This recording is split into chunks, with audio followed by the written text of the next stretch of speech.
વડોદરાના નવાપુરા વિસ્તારમાં આવેલ બકરાવાડી ખાતે એક દર્દનાક ઘટના બની હતી, જ્યાં એક પરિણીત મહિલાની તેના જ પતિ દ્વારા નિર્મમ હત્યા કરવામાં આવી છે। પ્રાપ્ત માહિતી અનુસાર મૃતક મહિલા રીટા સોલંકી અને આરોપી પતિ બંટી સોલંકીએ વર્ષ 2013માં પ્રેમ લગ્ન કર્યા હતા, પરંતુ લગ્નના થોડા સમય બાદ જ પતિ પત્નીને પોતાની ચારિત્ર પર શંકા જાગી હતી। આ શંકા એટલી વધી ગઈ હતી કે તેણે પત્ની પર નજર રાખવા માટે ઘરમાં સીસીટીવી કેમેરો પર લગાવ્યા હતા।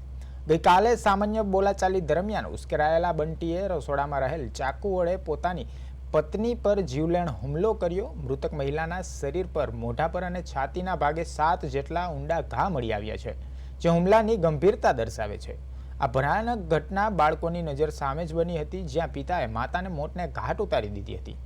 ઘટના બાદ ફરાર થયેલા આરોપી બંટી સોલંકીને વડોદરા પોલીસે ગણતરીની કલાકોમાં ઝડપી પાડ્યો છે। આ અંગે ડીસીપી મંજીતા વણઝારાએ પ્રેસ કોન્ફરન્સ યોજી માહિતી આપી હતી અને જણાવ્યું હતું કે પોલીસ વધુ તપાસ કરી રહી છે।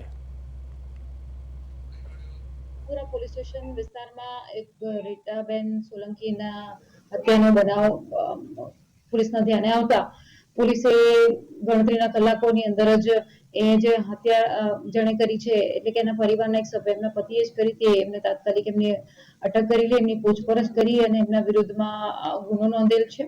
જીપીએક્ટ કલમ 135 અને બીએનએસની કલમ 103 મર્ડરનો ગુનો દાખલ કર્યો છે અને એમની પોસ્ટમોર્ટમ અને ઇન્ક્વેસ્ટ પંચનામું ભરી અને આગળની તપાસ